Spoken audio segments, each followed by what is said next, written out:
दिल्ली के जंतर मंतर पर कांग्रेस के द्वारा एक धरना प्रदर्शन रखा गया और यह था प्रधानमंत्री नरेंद्र मोदी के खिलाफ कि जिस तरीके से उन्होंने अमेरिका के सामने घुटने टेक दिए हैं या कॉम्प्रोमाइज कर लिया है। आखिर वो बताते नहीं हैं कि डील क्या हुई है, संसद में जवाब नहीं देते। यह आरोप थे कांग्रेस के और इसको लेके यहां जम के हंगामा हुआ। यहां बातें कम हुई और धक्का मुक्की ज्यादा हुई। आप देख सकते हैं किस तरीके से कांग्रेस के कार्यकर्ता यहां के सुरक्षा बलों से भिड़ गए थे। वो लगातार बैरिकेडिंग जो की गई थी उसको पार करने के बाद आगे जाने की कोशिश कर रहे थे, मगर उनको बैरिकेडिंग पे ही रोका गया और इसमें प्रशासन ने अपनी पूरी जान लगा रखी थी। आपके सामने है दृश्य, जैसे ये बैरिकेडिंग पे चढ़े, कार्यकर्ताओं को रोकने के लिए यहां पे जितने भी प्रशासन के लोग थे, यहां जो सुरक्षाकर्मी थे, वो सामने डट गए। उनसे यहां जम के धक्का मुक्की हुई, खूब यहां पे हाथापाई की नौबत आई। आपके सामने दृश्य हैं कैसे यह लोग दो दो चार चार हाथ यहां के सुरक्षा कर्मियों से कर रहे थे।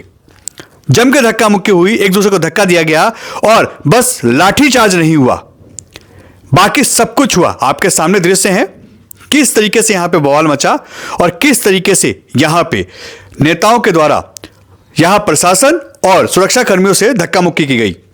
मगर कार्यकर्ताओं के पीछे हटाने के लिए प्रशासन और पुलिस भी लगातार अलर्ट था। उन्होंने भी इस बैरिकेडिंग को तोड़ने नहीं दिया और बैरिकेडिंग में जो भी चढ़े थे उनको खींच खींच के नीचे उतारा।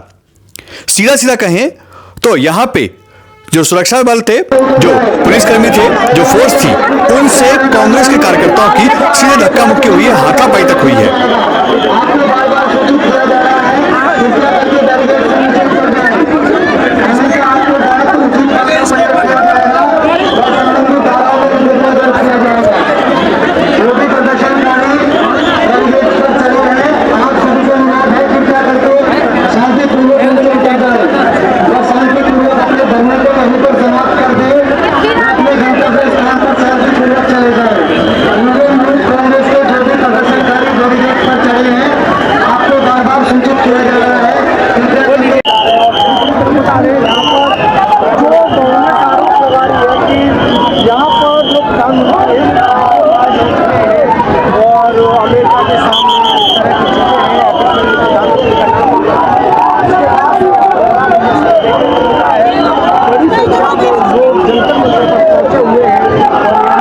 सरकार को जगाने का काम करिए।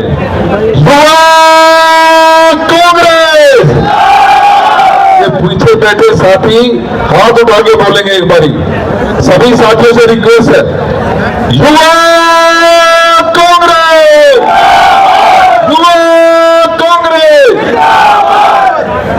आज के इस सरकार को जगाने के इस कार्यक्रम के उपलक्ष्य में देश भर के विभिन्न कोनों से युवा साथी आए हैं। मैं दिल्ली में आप सबका स्वागत करता हूं, धन्यवाद करता हूं कि एक जागरूक नागरिक होने का फर्ज निभाने के लिए आप सब यहां पर पहुंचे।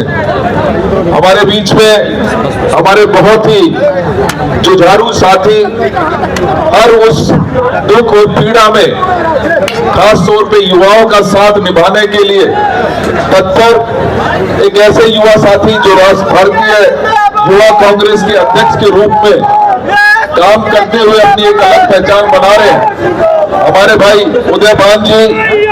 मैं आपका उदय भानु जी को मैं मुबारकबाद देता हूं, स्वागत करता हूं कि आप जब भी इस देश में कहीं पर भी जुल्म होता है, इस भारत के गणतंत्र को कमजोर करने की कोई साजिश होती है, तो अगर सबसे पहले कोई साथी नजर आता है तो उदय भानु नजर आते हैं, कोई और नजर नहीं आता है।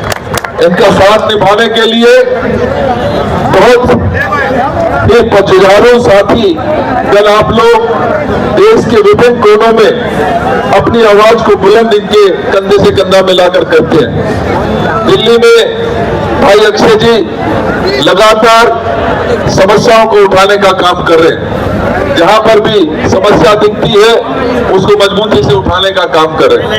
हमारे एक और छोटे भाई विकास शिकारा जी, जो किसी से नए नहीं है, पूर्व में दिल्ली युवा कांग्रेस के अध्यक्ष भी रहे, आज जनरल सेक्रेटरी के रूप में काम करते हुए राजस्थान में मजबूती से युवा कांग्रेस को मजबूत करने का काम कर रहे हैं। वो भी इस कार्यक्रम को सफल बनाने के लिए पूरी तरीके से सभी साथी अपनी ताकत झोंकते हुए आज यहाँ पर इकट्ठा हुए।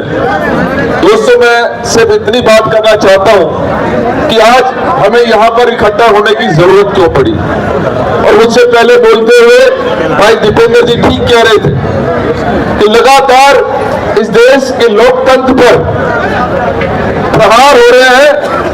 ये मोदी की सरकार इस लोकतंत्र को कमजोर करने की साजिश कर रही है।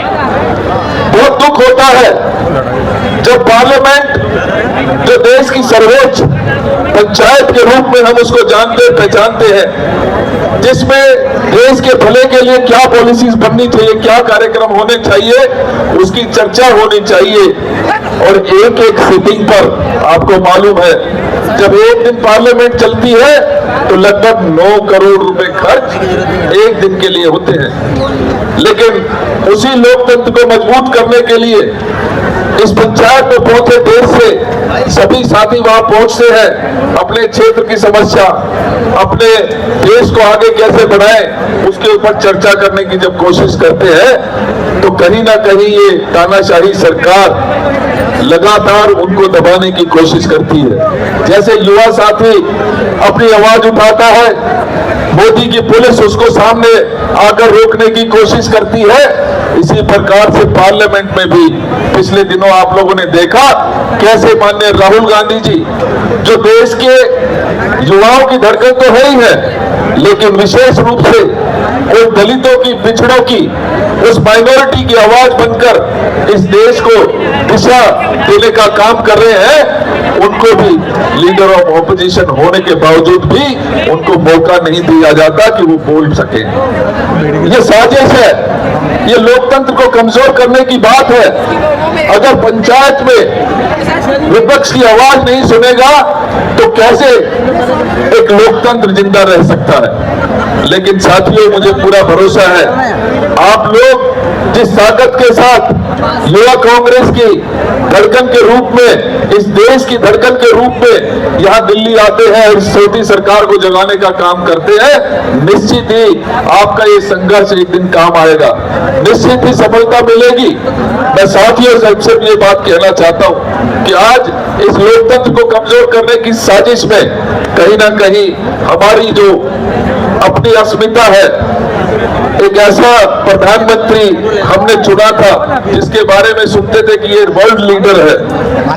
ये कहता था कि एक मजबूत प्रधानमंत्री, भारतीय जनता पार्टी के किसी व्यक्ति से बात करिए तो वो कहेगा कि एक बहुत ही मजबूत हमने प्रधानमंत्री चुना है। ये कैसा प्रधानमंत्री है जो पार्लियामेंट में आने से डरता है, जो पार्लियामेंट में बोल नहीं सकता,